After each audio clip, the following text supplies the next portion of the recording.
talk about performance without a purpose. Mm-hmm. What's that? So, like, for instance, let's say you have no races. Let's say you have no classes, no nothing. There's no purpose in your life. People need to have purpose to get up. They need purpose to perform. You need to get to a point in your life where there's nothing on the docket. There's no 5K. There's no I'm going to get into school to be this or that and still perform to the highest level. Because what people don't get is one day that thing's going to come up. And if you're not constantly performing without purpose, you're not going to be ready when the time comes. It's this magical thing, purpose, that we're all looking for. But what's funny about it all is that we need these things to perform. But we don't take a second to realize the purpose is always there. The purpose never leaves us because the very purpose is you. You are always the purpose. There may be another purpose, like being a SEAL or going to college or whatever, but the main purpose in life is you. So if you wake up in the morning and you don't want to do something, you don't care enough about yourself. And that's what you need to really research is, man, why am I not doing this for myself? Because that is the number one purpose in life, is to better oneself. So that's the only purpose I fucking need. So the reason I get up every day, even though there's no race or there's no school, there's nothing in front of me, is because I have pride in myself. But where do you go to? You wake up on a morning, it's cold, it's wet, it's dark, you've got no cartilage in your knee, you've got shitty shorts, whatever it is that's the issue today. Keep talking.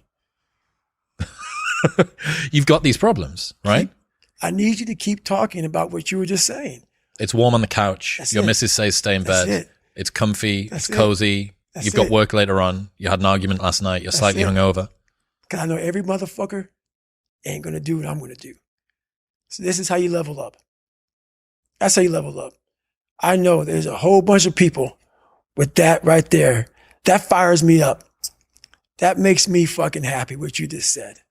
That brings joy to my life right there. Why? Because I know there's so many people that have the ability and just refuse to get off that couch.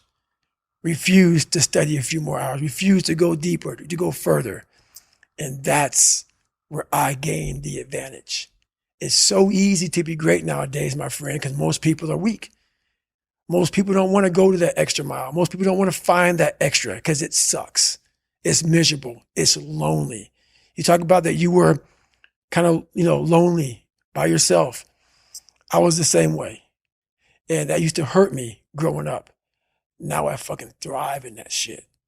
That's the only place to be. Well, that was one of the things that is so surprising about growing up through difficulty, So loneliness is one example, right? Mm-hmm. Growing up as a lonely kid. What you realize is a lot of the things that you feared or hated or embarrassed about as a child end up being the genesis of the things that you're most proud about as an adult. Mm-hmm. So the fact that you can work and thrive in solitude gives you the opportunity to be able to move to America and start a podcast, or decide to do Hell Week 3 times in a row, or it doesn't matter how long or dark the course is, you're just going to stay. Mm-hmm. The fact that you were forced to be vigilant and to assess people, to work out what's going on when you became an adult allows you to detect the vibe and the energy of whoever it is that you're speaking with and know that this person's someone that I want to hang with and this person's somebody that I don't. Right. All of the things. In fact, I would go as far as to say there's not one thing in my life that I see as a pure advantage that doesn't have a dark side to it that came about at some other point as well. Right. So one of the reasons that I spent so much time as a kid in my bedroom listening to audio tapes, because I didn't have anyone to play with, right? Only child, a little bit sort of unpopular. Right. So I'd be in my bedroom listening to audio tapes, and we go to the library every 2 weeks and we take the tapes back and we get new tapes and I bring them and listen to them again. Right. But you roll the clock forward 20 years and what's the 2023 version of an audio tape? It's a podcast. It's a podcast. That's right. A lot of the things that you love and value in yourself in adulthood are the light side of something that you were ashamed, fearful, disgusted by when you were younger. Yeah. I mean, I think that comes from overcoming. A lot of people, wonder, how did you become this? How did you become so vulnerable? How are you doing a podcast now when you were this kid? You overcame things. You fought them. And now this is what happens. This is on the other side of overcoming. You become very, very powerful when you overcome yourself. All those things you once cowered from, you were afraid of, when you face them eye to eye every day, you now become a person who has a great podcast. Let's say that there's someone listening who resonates with what you're talking about. Mm-hmm. They've been through trauma, they've been through hard times, Mm-hmm. but they keep breaking promises to themselves and they're struggling to get off the couch and they're having a pity party. Mm-hmm. How can they stop feeling sorry for themselves? That's a difficult one because you have to want it. You have to want to be better. And it starts off with, you have to have pride in yourself. You have to have pride in yourself. You have to have, there's something about you, whether it's your last name, whether it's just the smallest thing.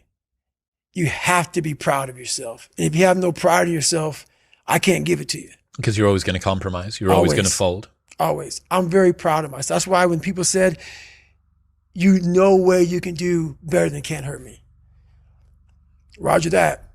We'll fucking see. It's that pride that wakes you up. Now I'm not talking about bad pride.